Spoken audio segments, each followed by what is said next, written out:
Good afternoon, everybody. Thanks for coming to the Beckman Institute. We have, I think, a special treat for you. Let me very briefly share with you about this event and what goes on afterwards, and then tell you a little bit about our speakers. So I don't remember when, but sometime I remember a request from campus to, what's Beckman doing during New Student Orientation Week?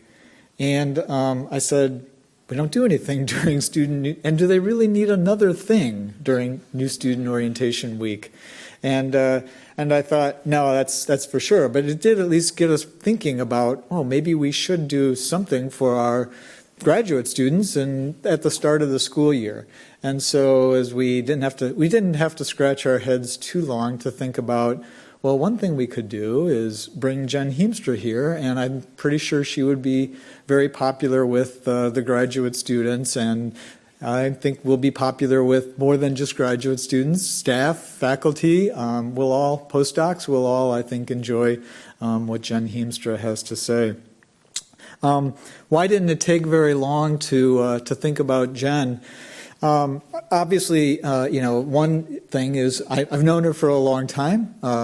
In 1999 or 2000, she came to Illinois and joined the Moore Group and was a member of the Moore Group and got her PhD in 2005 and went on to do great things.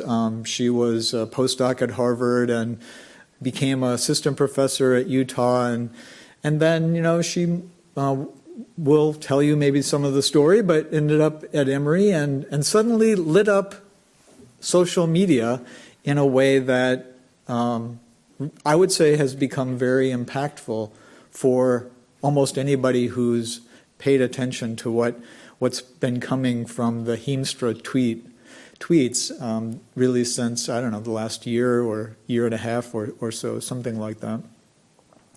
And what it's about is really a problem that, I think I can frame it best this way.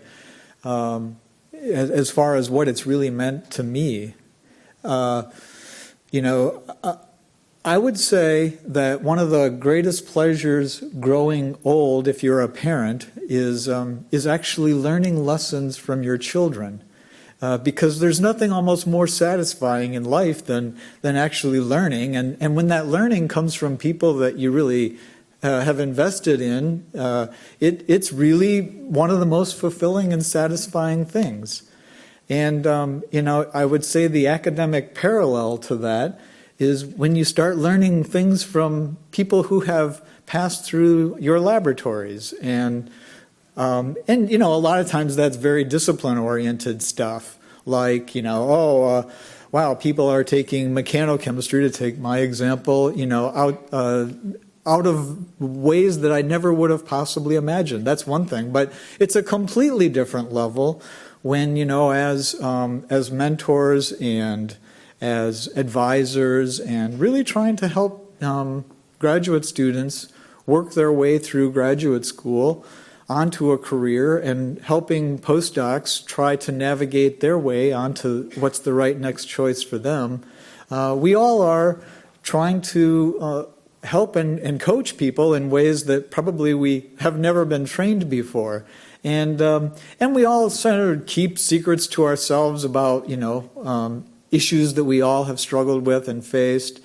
And I think that the lessons, all that I learned for Jen, was watching her on social media being so vulnerable and being so open and really talking about problems that as soon as she mentions it, I think, yeah, I've struggled with that too. And but nobody ever talks about it. But Jen, with bold and wearing everything out on her sleeve, has really brought to light a lot of very powerful conversations. And I hope, I'm learning from that, and I hope that we all can learn from that. And that was really the motivation behind why we wanted to bring her here today.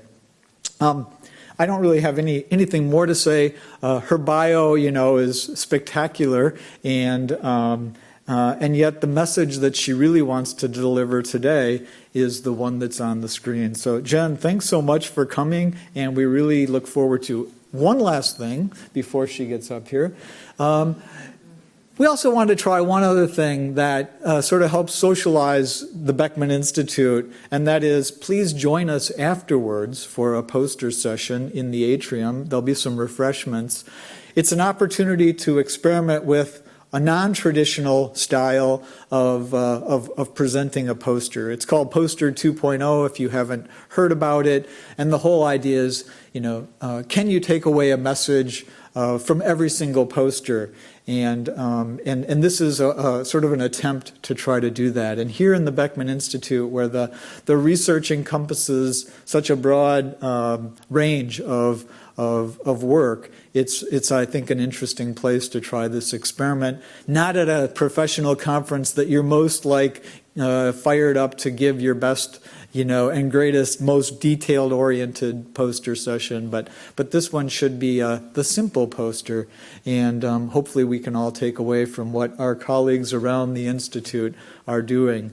And we offered this venue to try it out in a safe environment that, even if it's a total failure, all you spent was the time it took to put together a simple poster, and hopefully gain some of the thought that went into how do I present what I want to say is simple as can be but still be impactful. So please join us afterwards. And with that, now I'm going to turn it over and thank Jen for coming. So.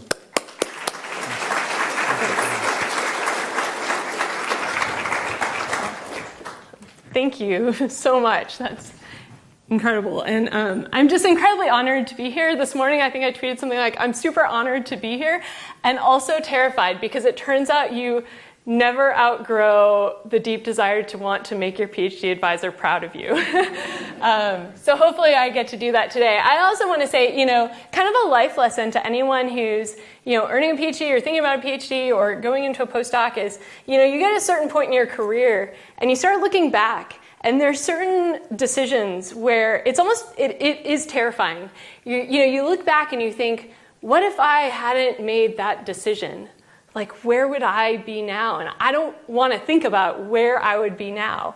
And for sure, one of those was when I was an undergrad. And I was fortunate to be an undergrad in a lab with a bunch of grad students. And every day I'd come in and they'd be like, oh, where are you thinking of, as grad school got closer, where are you thinking of going? I'd be like, oh, I think I'm going to go to this place, work for this person. They were like, no. Don't do that. You'll be miserable. It'll be terrible. And we went through this iterative process day by day by day. And I really started formulating, initially I was just like, oh, well, this is the field I learned about in my class, so certainly I have to go to grad school in that. And they were like, no, think about what you're passionate about. Go read the literature and find what you're excited about. What just gets you thinking, I can't wait to go to grad school and do that research? And then I found that. I started reading these papers about phenylenediethylene fuldomers, and I was like, man, this stuff is just so cool. I love this. And I walked into lab one day and said, you know what? I think I want to go to Illinois and work for Jeff Moore. And everyone in my lab was like, bingo, that's what you wanted. That is a good decision, and you should do that. And basically I went from, realizing, okay, this is really incredible science, to then also realizing something that was equally, if not more important to me, which is that it's a group being led by someone who's an amazing scientist, but also an amazing person. And I cannot imagine where I would be in my career if I had not made that decision. So thank you, and I'll say more about that later. But first, I want to tell you a little bit about, this is a different talk than I normally give. Actually, most of these slides, this is my first time presenting it. So we think a lot about failure. Hopefully you will not see it on display today as I present. But as Jeff mentioned, I got my PhD in chemistry in 2005, and I still, go all over and talk about chemistry.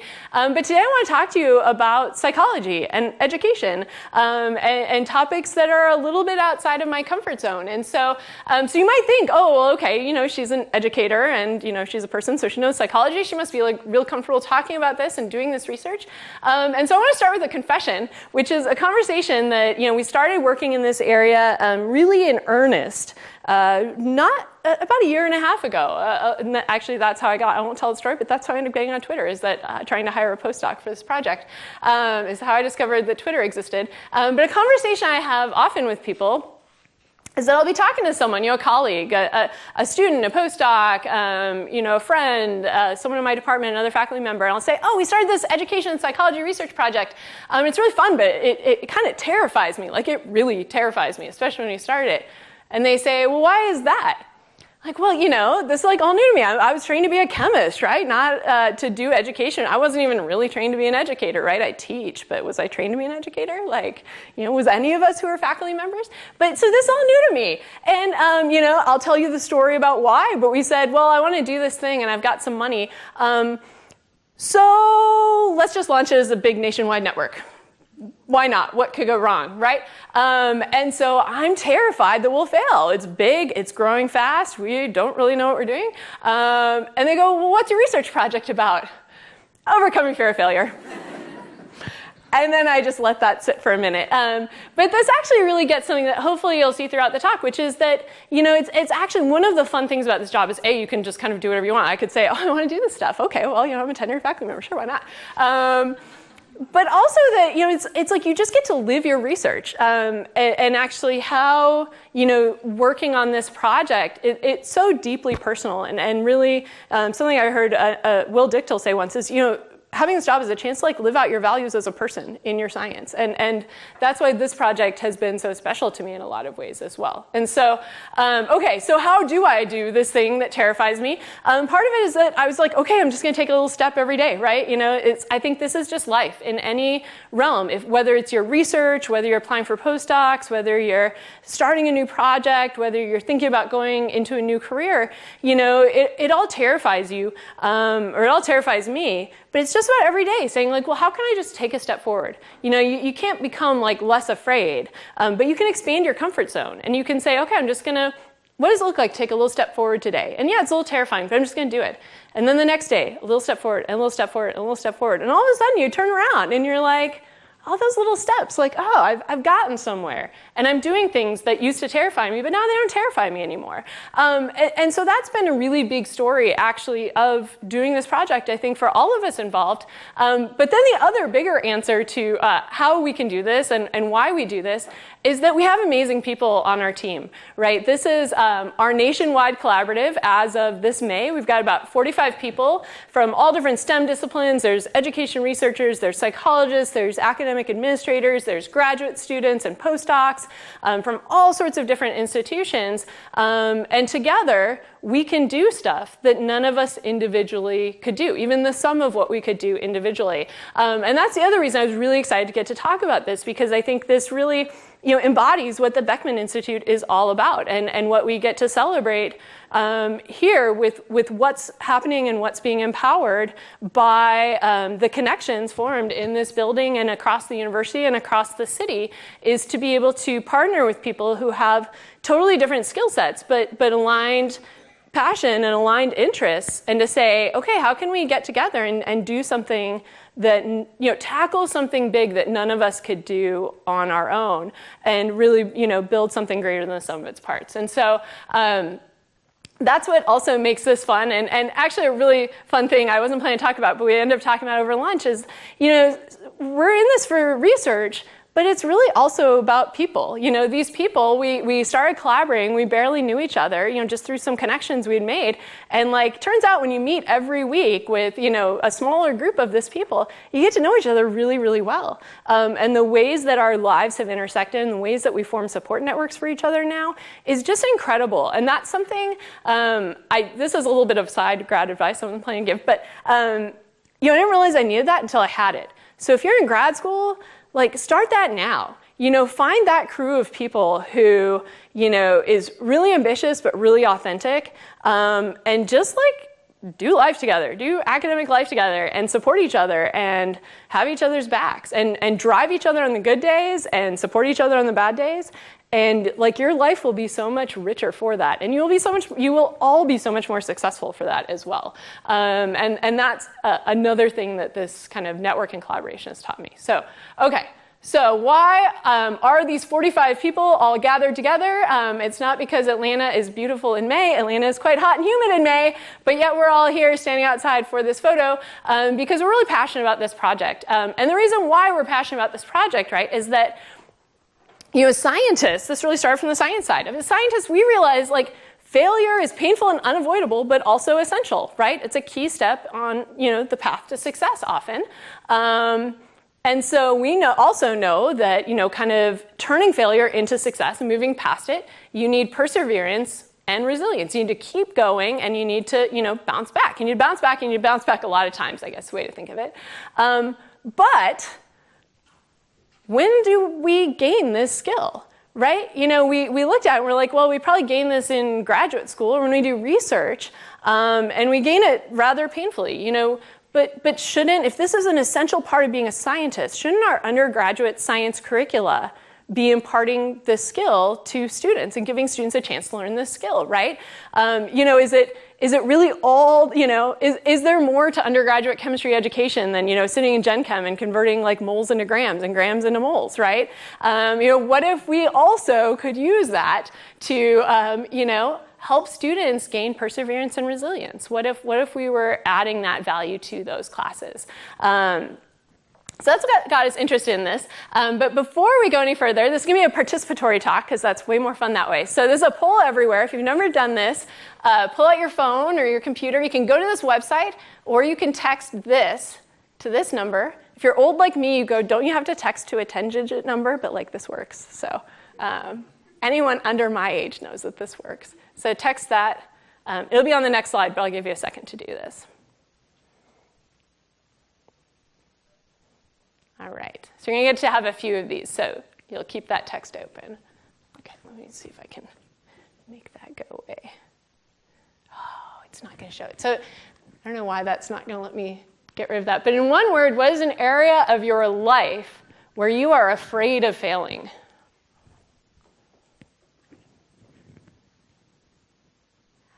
Oh, there we go. So text your answer, put it in. It's anonymous. It can be specific, it can be general. Nice, yeah.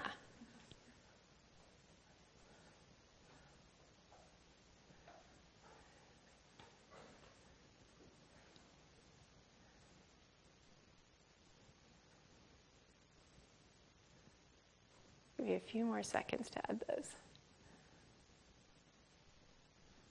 Nice, take a look at those. Those are some good ones. Right? Failure can be rough. We're all, the takeaway from this is that we're all afraid of failing at different things. But we know we need to move past that and adapt to that. But the good news is we've probably all learned how to fail in some domain or another, right? I grew up playing golf, so I learned all about failure playing golf. Anyone else learned about failure playing golf? Maybe a few people? Keep this in. How about mini golf? Yeah, right? So this is actually an interesting illustration for failure, right? You have a hole like this, right? Like you're supposed to start somewhere up here and you got to put it down there and there's this like rack right in front of the hole, right? So you approach this hoping for success, which is a hole in one, right? A hole in one is par for the course. And sometimes that seems impossible. What do? You're playing mini golf. What do? You probably say, well, okay, I'm going to make this where all high achievers are like, oh, I'm going to get it anyways. So you plan out what is the best option. You do it to the best of your ability. And if you're successful, you get all excited and you celebrate and you high five. And if you're unsuccessful, do you do this? Like, no, chances are, if you're my 4-year-old son or my 6-year-old son, you do that. But if you're a grown-up, you hopefully don't. Instead, you reassess the situation. You go, okay, well, fine, whatever. I didn't get it, but where am I now and how do I get to this goal? And then you just keep going and you're like, okay, next time I come back and play, it'll be different. It'll be better, right? And so we all kind of have this ability, but we need to think about how we transfer that to our work. And so I want to encourage you to answer this now.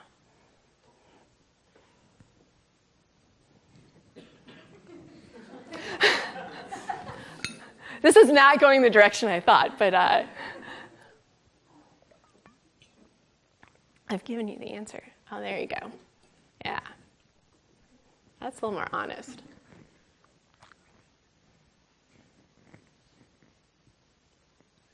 Cooking. I fail a lot at cooking.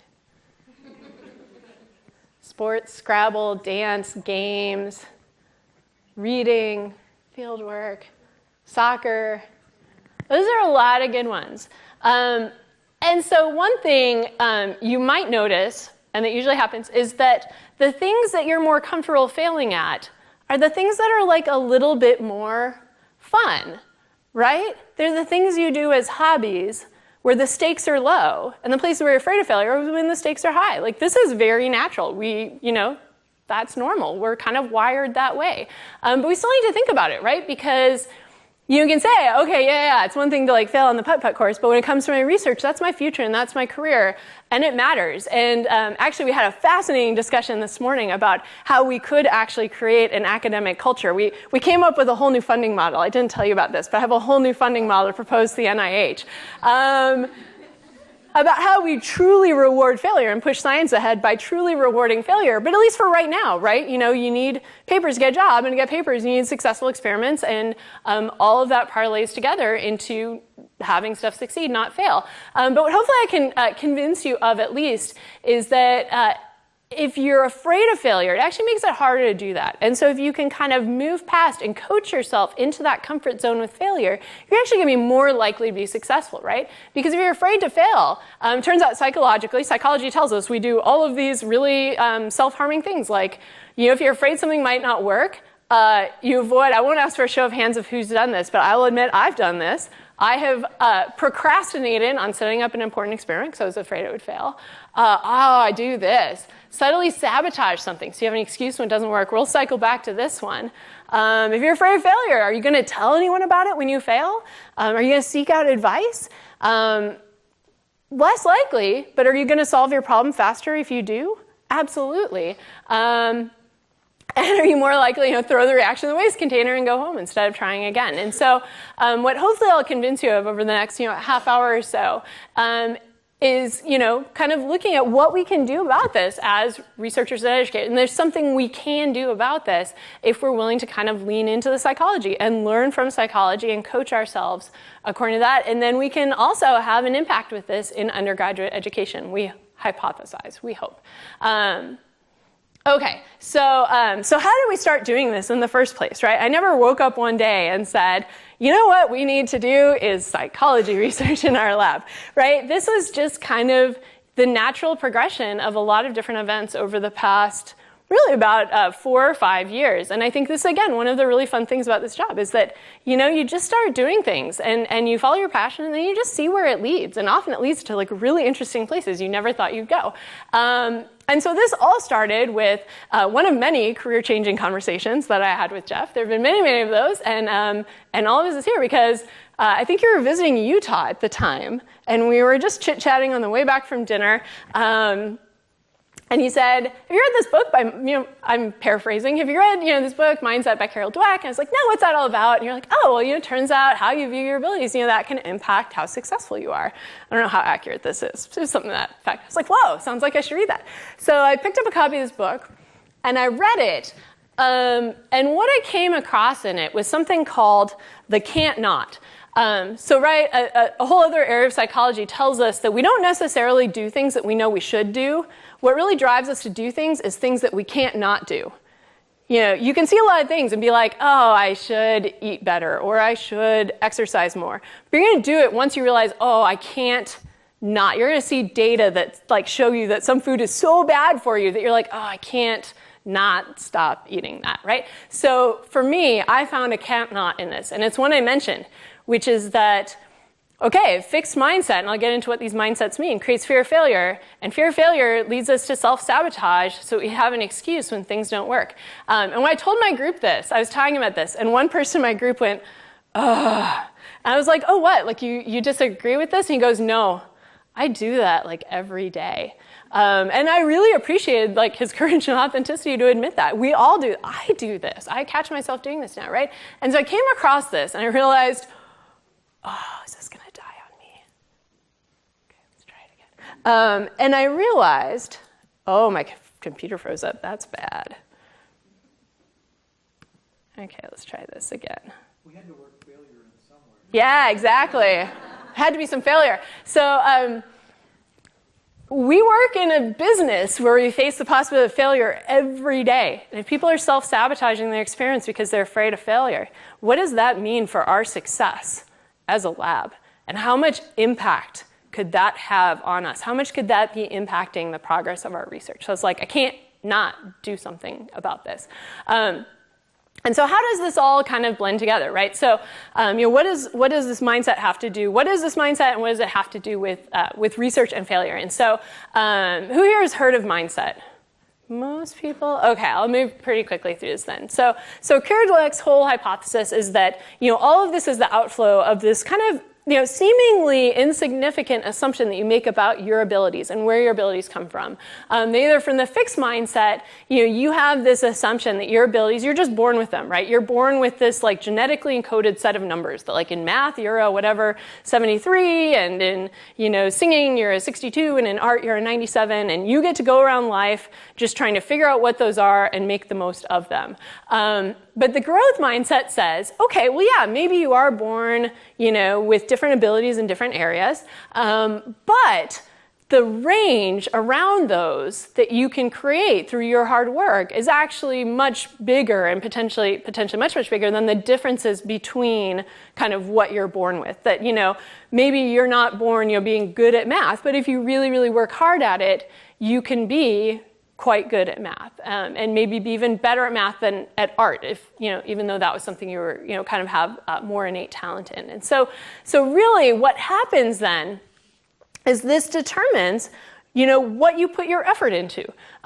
If you think that all of these numbers are just fixed and all of your abilities are fixed, then you're just wandering around trying to find the things you're good at and prove to everyone, including yourself, that you are in fact good at them. So if you know that person who changed majors every 3 weeks in college, right? That's this. It's like, oh, I'm an art major this week. Oh, no, it turns out it's not that. I'm going to go people really go from art to science, so we'll do it the other way. I'm a chemistry major. Oh, chemistry exam 1. Nope, I don't like chemistry. I'm going to go be a biology major. Okay, biology exam 1. Oh, nope, that's not it. I'm going to go be an art major now. Oh, nope, that's not it. I'm going to go be, I don't know what. And people just keep hopping around trying to find what they're good at rather than trying to grow in where they are.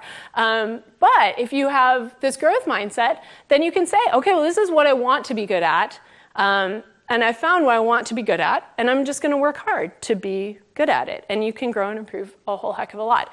So you might think, well, what does this have to do with failure? It has a lot to do with failure, because this then impacts what you do when you fail, right? If you have these fixed abilities, if you have fixed ability in chemistry and you don't do well on a chemistry test, what can you do? Carol Dweck actually does research on freshman chemistry students, and it turns out that they either drop the course or start cheating, right? Neither of those is good, because those are your only options, right? You certainly can't get better at chemistry. Seeking out help is pointless. And so, yeah, you drop the course and change your major. You say, oh, well, okay, I'll do better at the next chemistry class, so I'll just cheat my way through this one. And it's okay, because I'll just get to the one I'm better at. Whereas from this growth mindset, if you fail at something, you can say, okay, well, that's where I am right now, but I can get better. I can change a whole heck of a lot. And so it's really the difference between whether a failure is like just a brick wall, in your path that you cannot escape, or whether it's just a pivot point. It's like, okay, it's time for plan B now. It's time to do something a little differently. And so it's kind of whether failure looks like this or like this. And so I read this book, realized all this, realized how it maps onto our lab, and asked, kind of had a vulnerable moment. I went to our lab and I was like, hey, we have this retreat, offsite retreat, then we're doing every 2 years. I was like, it's always been focused on research. Our first one was focused on research. I read this book and I think it would be really helpful for us. What if we all read the book together and had a discussion, and we might have to talk a little bit about our feelings? Would y'all be okay with that? And I talked to senior members of my lab, and we worked it out, and something that they were actually excited about doing, and we did. we had this hour-and-a-half long discussion, and it was some of the most powerful hour-and-a-half actually in the history of our group. The first grad student to ever join the lab gave a just incredible presentation. As a senior, very successful grad student, gave an incredibly authentic, vulnerable presentation, and that was a just landmark moment in our lab. And we started talking about this, and so what did we talk about? We talked about, this is from the book, right? This idea that you start with this little kernel of a thought about your mindset. And it just snowballs into big things. This is kind of small, but basically, do you avoid challenges, give up easily, effort is pointless, you don't take feedback, and then you get threatened by the success of others? Do you embrace challenges, keep going in the face of roadblocks because hard work creates mastery? Feedback is for improvement, not judging, and then you're inspired by others and you want to emulate them. And so we talked about, what does this look like in the context of our everyday life, right? What does this look like when an experiment fails? This is actually a slide I presented in my group in 2015. I've cleaned it up a little bit, or tidied it up. But basically from the fixed mindset, you might not have tried in the first place, or you self-sabotaged it. When you get a bad result, right? Like, again, this digs into, if you think you're a good chemist and something doesn't work, that threatens you, right? Now you have an identity crisis. I thought I was a good chemist. Something didn't work. So I have a data point that says I'm not a good chemist. What am I going to do in that moment? I think actually a lot of fraud in science probably comes from this. But, hopefully you don't do, that bad of a thing. Hopefully you just say, well, someone ruined my experiment. The weather was bad today. It's too humid to do this reaction, which is sometimes true, I know. But, someone took my reagent and I had to use a new bottle of reagent and that one didn't work. You're not going to try again because that's pointless. But you might give it a half-hearted effort to keep your advisor happy. But from the growth mindset, this looks like, okay, this might not work. I'm going to give it my best. A bad result is just, it's a challenge. It's a fun thing. Like, hey, there's something, this didn't work. So there's something I don't know, and I want to learn that. And trying again is actually kind of fun because, even if you never solve the problem, you're going to learn something. You're going to learn something, you're going to grow. If nothing else, you'll grow your perseverance. And it really doesn't matter what others think because you know that you're growing and you're giving your best. And so we asked, which of these is going to lead to more success in your research, right? Which of these paths is more likely to get you towards your goals? And which one of these do we want to be going down? And so we had some really great conversations around that at our retreat. And then coming out of the retreat, I was teaching OChem that fall. And I thought, I feel like my undergrad students should hear about this, right? This is, again, just science, being a professor. This is the experiment of I have this interesting idea. Let's do the experiment. Let's try that out. I'm going to give a talk about mindset and fear of failure to my, sophomore organic chemistry class. And it turns out that when you do this at the lecture right after the first midterm in sophomore organic chemistry, you have quite a captive audience. So I gave a talk. Even you can see some of these slides again are similar, almost taken from it. I told some of my own stories. And that was a lot of fun. And the students were, a lot of students came up and commented to me that they really appreciate it. And they said, whatever you do, just keep doing that. Every semester, just keep doing that. And so I did for a few semesters. And then again, I thought, this could be better. And I was teaching a lab class. And I was teaching one of these research-based lab classes. So I'm like, this is an amazing opportunity. These students can have 0 experiments work and get the highest grade in the class, right? Because it's a research-based lab, right? Things are going to not work. So I can do more than just give a lecture, right? We know giving lectures isn't the best, but yet, we still have people stand up and talk to you for 50 minutes like me, but hopefully this is a little more interactive. But I thought, it can be better than just a lecture. Sure, I'll give a lecture, but I want to do more stuff. So I got this idea what if we gave students extra credit for going on social media and bragging about their failures? What if we started to recraft the culture? And at the moment I was I didn't even know what this Twitter thing was. This is 2016, right? I was what's a Snapchat, Instagram, whatever. But go on whatever media platform you use and do that. Get some extra credit, and write some reflective statements, and let's really let's bring in some other videos about this. And so I created this kind of 4-part failure training using all these different modalities. And then I actually wrote a grant. I started writing. There was a call for education proposals, and so I wrote an application. I actually developed this in the context of writing that application. And then I wanted to get money so I could make it better, assess it and disseminate it. But then I thought, I've written this out. It costs money to assess it. It doesn't cost money to actually do most of this. So why not? I might as well do this. And so I did, and it was a blast. I had such a good time. And it was actually not much worked in the research in that class, and actually reading these reflective statements was kind of the redeeming moment for me of reading the students reflecting on failure and thinking, okay, well, maybe this is the best thing to ever happen, is that these students spent 7 weeks doing these projects in this class, and almost none of the experiments worked, but then they got an A. Because they approached it, they learned the concepts, they approached troubleshooting really logically, they tried again, they tried better, they learned something from what wasn't working, and they usually got a little bit of data, but not much, and then they got an A for that. And I thought, yeah, that's a pretty good outcome. But then I failed. I didn't get this grant. And it was an amazing failure. I didn't get it. I was pretty bummed. But then right about that time, our lab was moving to Emory. And when you move, you get startup. You get some money to do stuff that you hadn't been doing before. I thought about it. I was like, I'm really passionate about this now. I got really excited about this idea. We started doing it. The students seem to love it. We need to keep doing it. Yeah, we need to buy HPLCs and stuff with this money too. But what would it look like to funnel off a little bit of this money and say, let's pay a postdoc for 2 years and actually do the assessment and stuff on this and make it better. And my group was really excited about that. And so I actually gave myself an assignment. When we went to retreat that year, I thought, okay, what would it look like to do this? This was 2 years ago. What would it look like to try this? And I realized pretty quickly, if I had done it the way that I had proposed it, it would just be me in my classes doing the stuff. And that was going to be pretty lame, right? It's just me in one class. So as I started to think about it, we're moving. Startup is totally unrestricted. I can do whatever I want with it.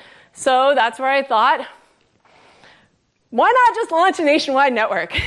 It terrifies me. We're moving our whole lab and our family across the country. This seems like the perfect time to launch a nationwide network. But actually, through some coincidences and opportunities, I found the right people. And so we had 2 key collaborators in this, Lisa Corwin and Lou Charkoudian. And then we recruited 2 postdocs, Shayla Shorter here and Meredith Henry, who's right here.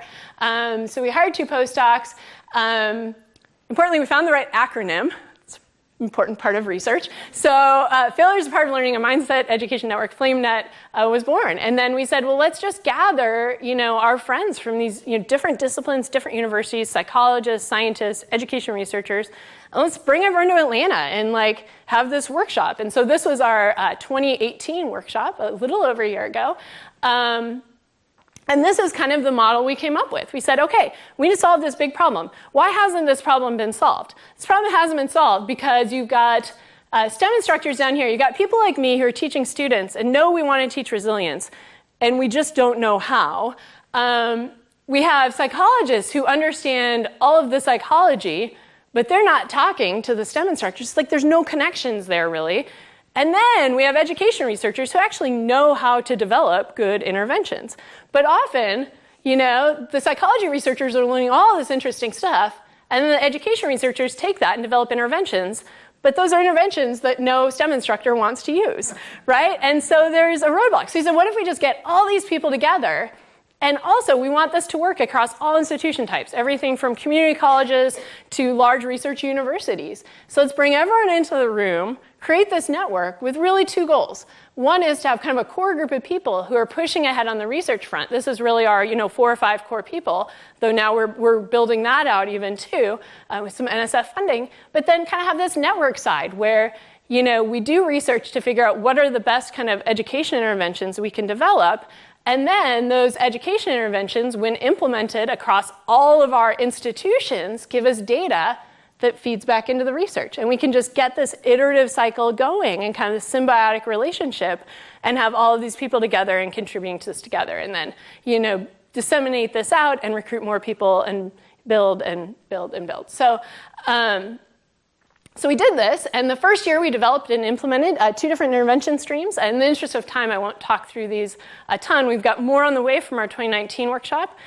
We had an exam debrief, which is basically just students look over their exams and break out, learning from them. There's a lot of kind of coded language in there about learning from your mistakes, and it's okay to fail. But the goal is to do better next time, to learn and do better next time. So we kind of get at all of these different psychological constructs.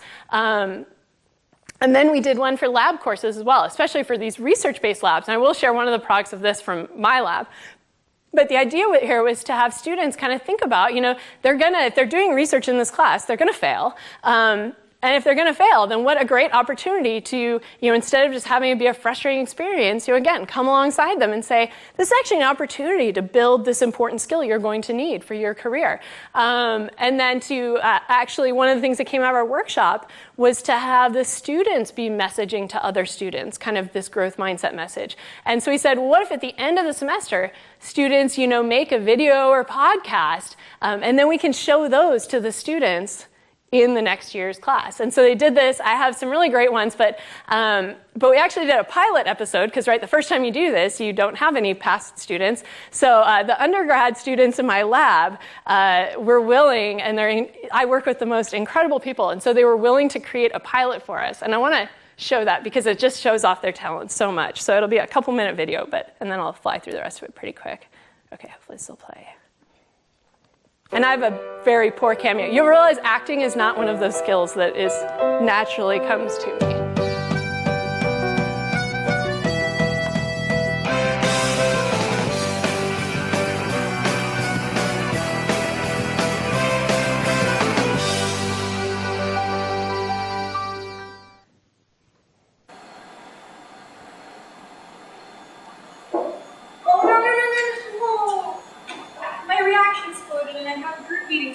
Tomorrow. I don't know what I'm going to do. Bad results again, Pam? I don't think you're cut for this. I can show you the way out. The professor will be relieved you're not here anymore.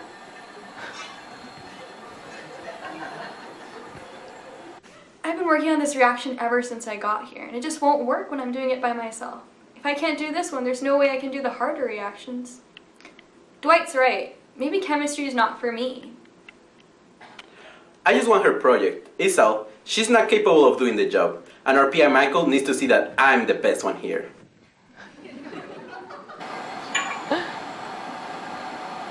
Some of these are also grad Hey, man, how's it going? Not great. My reaction hasn't been going as expected. But you know what? It's fine. There's still a lot of other things that I can work on before moving on. Actually, can I have a couple ideas? Two that are better than one. Of course, I'm always willing to help.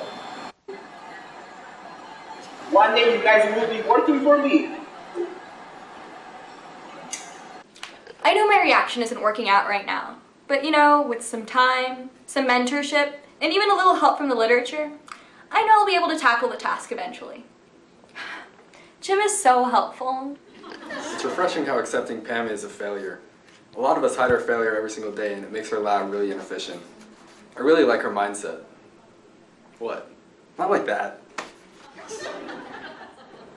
So, in conclusion, while the reaction I'm working on right now hasn't worked yet, my 10-point plan going forward will really help me find a solution. But any feedback will be greatly appreciated. Here's some feedback, Pam. Fact, you just can't do it. Dwight, shut up! Pam, this is awesome! I know you've been having a tough time lately, but I'm so proud of you and the way you've pushed through. Failure is just part of our job here, and working hard through your failure is how we succeed and make more discoveries. This is so important for our lab. Everyone, Dwight, Jim, everyone, look at Pam! Look at what she's done! Isn't this so great? Can't all of you just be more like Pam? Look at him. They did not warn me we were only doing one take. So yes, that is the script I was looking at. So so we're having a lot of fun with this. Where are we at right now? We collected some assessment data, but actually we realized that the way we designed our assessment needs to be improved. And so I won't show you our assessment data from the first year, but again, that's something where we learned something from that, and now we've redone our assessment plan for this year. And so hopefully by December we'll have something exciting to share. But one of the things we did realize in doing this project, right, is that you want to measure things like fear of failure or mindset. And the accuracy of your data is only as good as the tools you have to measure it, right? If you want to take any reading in science, if you have horrible equipment, your reading will not be very accurate. And so what we realized is that some of these tools that we were even trying to use were probably not as accurate as they needed to be. And so one of those is, we asked, how do you measure fear of failure, right? So Conroy proposed this, it's called the PFAI, which is a 25-item inventory. Those 25 questions, you kind of ask, like, do you strongly agree to strongly disagree? So it's like a Likert scale. So there's 25 items across these 5 different kind of categories or factors. And then these are just samples of these items. And then students say how much they agree with them or don't agree with them. We realized, okay, this was generated for the broad population, which did include undergrad students, but not specifically STEM students. And more specifically, thinking back to at the start, this might be capturing how people fear failure in their golf game or in their cooking or in their dancing, but not necessarily in science. And so Meredith Henry in our lab, along with all of our collaborators, set out to do a study and say, okay, well, let's take a look at this. And actually, let's develop a STEM-specific measure. Let's get students thinking. We asked them to think about a failure that they've had in science, in a science class or in their science research. And then we asked them the same questions again. But what she did is that she created the STEM-specific version of the survey. We had a little over 1,300 students who took it, and I've got I won't show the demographics, but it's across multiple universities, multiple different courses, multiple different levels. And then she used a statistical method, which again, I am just learning the statistics. Like, I learned so much from her, and she does stuff that I could not do at all. And so this is the power of working with amazing people, is that she used exploratory factor analysis to basically you say, okay, we're just going to throw everything into the wind and see how these 25 factors map back out and correlate according to these student responses. And what we found was really interesting. So these are STEM students talking about STEM-specific failures.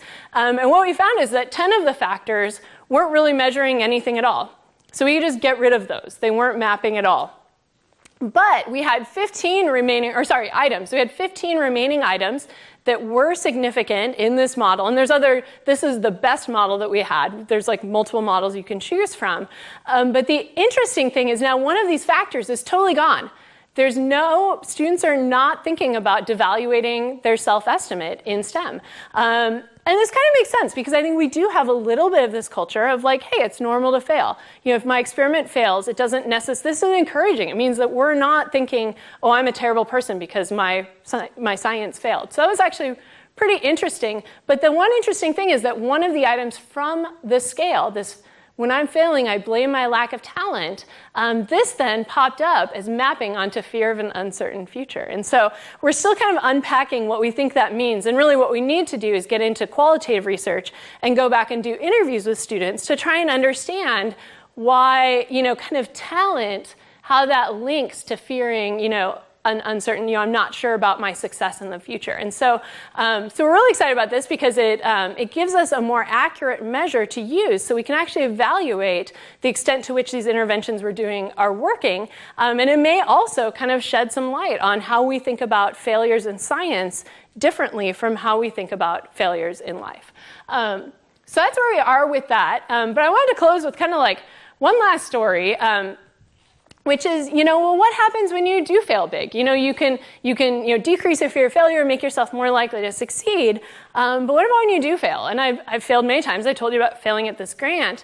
But really one of the big ones is we're at a 2015 retreat where we talked about mindset and fear of failure. So it turns out my tenure vote was 2 months later.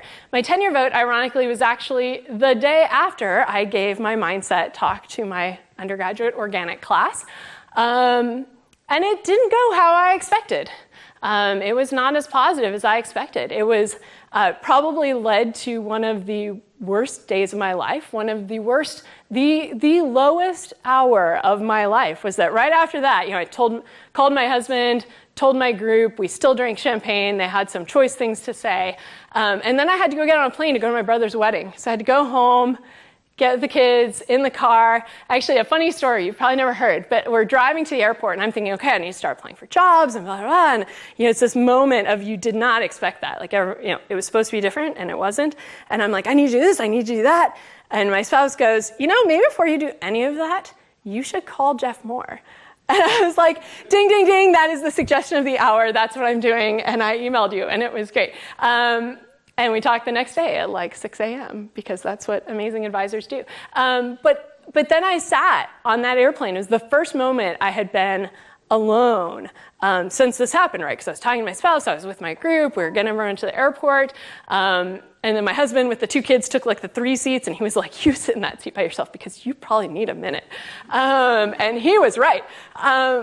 But in the absence of people, when it was just me sitting there, it hit me. Everyone told me I was going to get tenure. Everyone told me this. People would roll their eyes when I joked about not getting tenure. And now I have this vote, which might end up okay, but might not. And I'm not sure. And I had to sit there and think, what if I just ignored all the warning signs? What if people were, I heard people saying you're fine, and people were really trying to give me warning signs, say, no, you're not fine. It's not going to be okay, and you need to do better. And what if, in my pride of missing those warning signs, being so caught up in having fun in science and doing my thing and having a blast and doing creative retreats in my lab, what if in all of that, I made a huge error, and my mistake has now, I could lose my job, so I've blown it for my family, right? I'm the one who kind of pays our mortgage. I've blown it for my family, for my kids. We're gonna have to move. My research group, my students need a university to finish their PhDs at. If our group can't keep going, what does that mean? So in that moment, I was like, what if I've let my ego cause me to just totally blow this for all of the people that I care about the most in this world. And I sat in that for an hour and a half. And then we landed and my phone came back on and I started getting replies, and thankfully the community was really supportive in saying no, this was not something that should have happened. And people started saying, we're gonna fix this, we're gonna, how can we step in and fix this, or you can move, or you can do whatever. And it was so painful, but it was absolutely the best thing that ever happened in my career. There would be no me on Twitter if it weren't for that. There would be no education research. I would not be standing here today. I would be running my lab like I always had been and just doing business as usual, and still worried about what people thought about me, and still deeply afraid of failure, and still deeply afraid of all of these things. And so this was transformative, and it's really led me to get interested in this topic. There's a lot of interesting psychology research behind this I won't go into, and I'm just learning. We talk about resilience, which is kind of like surviving. This is accepting adversity and coping. But there's starting to be this idea, well, it's actually been around for a long time, since some of the most important research on this was done actually coming out of World War II on survivors of concentration camps. Viktor Frankl did some fascinating research on transformative resilience. Who survived? Who survived, and then afterwards, who was able to go on and lead a normal life?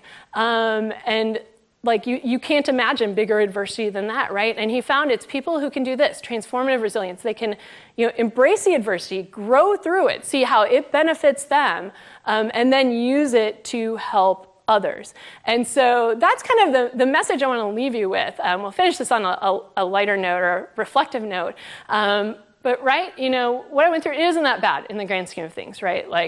It was going to be okay. But as a result of this, I went through this horrible failure.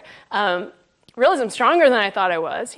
Before this, you always look around and people who don't get tenure, and people, and you're like, oh, how could they? It's like when you see people in hurricane areas, and you're like, oh my gosh, I could never survive that. What would happen if we had a hurricane or natural disaster? What would I do? And then when you're living it, you live it. And then you come out of it and you realize, wow, I was a lot stronger than I thought I was. I didn't have a choice, but now, yeah, I got through that. I can do things I didn't think possible. I'm more empathetic. Our lab dynamic, you want to forever change your lab dynamic. You go through that. And then you walk into that room knowing what you know, and you tell your group, and they say, well, that sucks and we're pissed, but we're going wherever you go. And our group is not going to stop, and we're going to keep doing business as usual, and you're going to get tenure somewhere, and as long as we can still go there and do our research, then we are all in, and let's drink some champagne.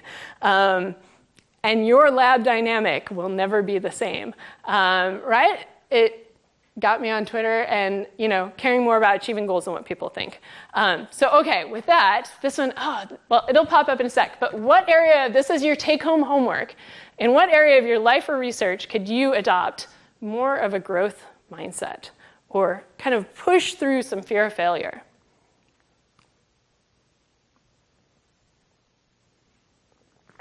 Let's see if I can make that go away. Be specific.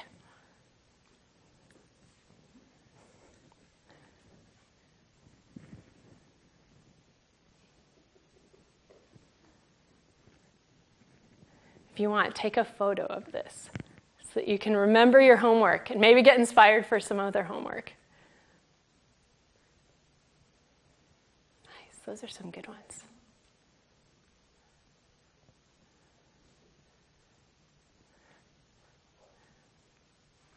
And then make a plan and come back to it.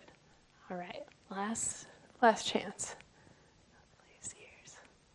All right. That I'm probably over time, so I'm going to close up. But just some final thoughts, right? Obviously our goal isn't to fail. We want to succeed, but the goal is to, have the courage to try your best, even when you might fail. Be able to seek out help, before, during, and after failure. Keep going, keep growing, and then this is the one that I've really come to add, and we're just starting to think about how we actually bring this into our education research, but is to be able to transform, when a failure does occur, how do you go beyond surviving it? Initially, you just need to survive it. You just need to get through it. But in the aftermath of it, once you come out of it, how do you actually transform that into growth and into purpose? Because we're all going to have rough things in our life. We're all going to fail. And a lot just comes down to what you do with that. And so I'll leave that as kind of a take-home message. The other take-home message is that, actually this is some advice I got over lunch, is that great things happen when you surround yourself with amazing people, right? And so that's what I get to do every single day. This is our lab. This is what drives me. Most of them do chemistry, but a few of them, Shayla just left for a program officer job, and Meredith is here doing the education research. We have she's a psychologist. We have a psychology PhD in our lab. I think that's so cool. It's made us all up our psychom skills, which has been good. And then we have the undergrads who did the video and we actually have 3 psychology undergrads in our lab now, and are fantastic collaborators here. And yeah, I'm on Twitter, but the real action is over at our group one. They're way more fun, and I do not have the password to their account. So it's going to be good. But anyhow, the last kind of thing I just wanted to leave you with, again, is the importance of people in your life. And actually, a key to that idea of transformative resilience. I've been really ruminating a lot on what allows you to transform your adversity. And there's a lot you can control, and there's a lot you can't control. And part of it that you kind of can control ahead of time, but not really in the moment, is the people that you're surrounded by, right? And that at the lowest moment, probably the lowest moment of my life, I had, and definitely the lowest moment of my career, right? Being able to call my PhD advisor, send an email, and get an email back that says, I can't believe this happened. When do you want to talk? And then what transpired after that is that we were in Arizona, I proceeded to not sleep. And then at 4 a.m, our, then 2-year-old was running around the room, and I was like, well, I haven't slept. I could use some coffee. I'm going to get up and, went and found some coffee, and I'm pushing him in a stroller around this resort in Arizona. I was like, yeah, it's 6 a.m. in Champaign, Urbana. Texted and got a text back saying, yep, let's chat now. And came away from that with a plan forward and some hope that it was going to be okay. And so, and throughout our whole move, right? So it's this idea of, as you think about the mentors that you put in your life, your PhD mentors, your postdoc mentors, just mentors who you go and find and put in your life, you never outgrow the need for mentorship. I kind of say, I tell people this all the time, I need my PhD advisor more now than I did when I was a grad student. And that is so true, right? Little kids, little problems, big kids have big problems. You know this if you're a parent. And so the problems go from being my reaction's not working to I'm thinking of moving this group of 20 people across the country and it's going to disrupt everyone's lives and we don't want to screw it up. And so put great people in your life and then get to pay it forward. And that's what makes my job so much fun, is to get to pay that forward, hopefully with all of the people who are here, and to get to come back here to this very special place and get to talk to you. So thank you so much.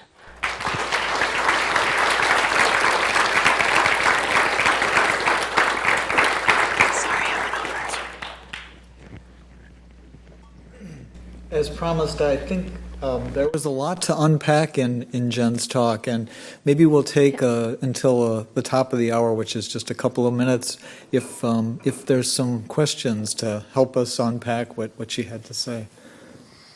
Hey, how's it going? So I'm wondering, is there a way that you can practice how to deal with the failure? So, of course, you can be okay with, my reaction isn't working. That's kind of like being okay with the recipe not working. Yeah. But when you have to, is there a way that you can practice harder problems, can your vote the other way?